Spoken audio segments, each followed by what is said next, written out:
If Jeff Bezos didn't use the framework you're about to learn, he never would have started Amazon. But what is that framework, and how can you use it to change the trajectory of your life? To understand that, you first need to plant yourself in Jeff's shoes. In the 1990s, Jeff Bezos was a relatively successful man working for an investment firm on Wall Street. He had a cushy job. He was getting paid well.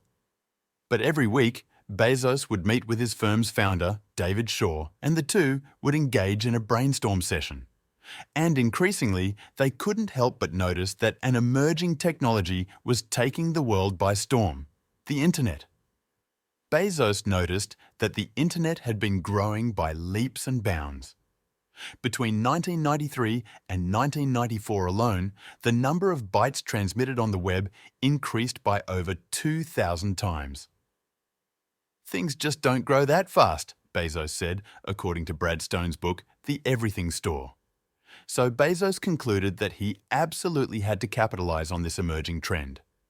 He had a big idea: building a store that sold everything you could ever want online. There was just one problem. Bezos had a good job. He had a good income. Everyone around him thought he would be nuts if he left it. But Bezos employed something he calls Regret Minimization Framework.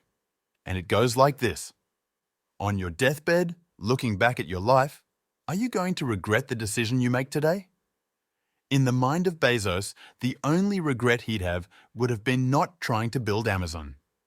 He quit his job, gathered up the capital, and moved out west, where the dot-com innovation was happening.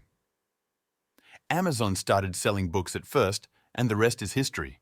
But keep in mind that you never would have heard of Bezos if he had taken the comfortable route. It's his Regret Minimization Framework that enabled him to take bold action. Might he fail?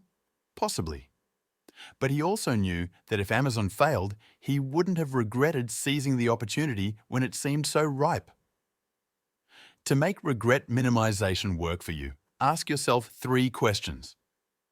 What opportunity do I see around me today? What decision do I face today? Which decision will I regret more when I'm sitting on my deathbed, looking at my life?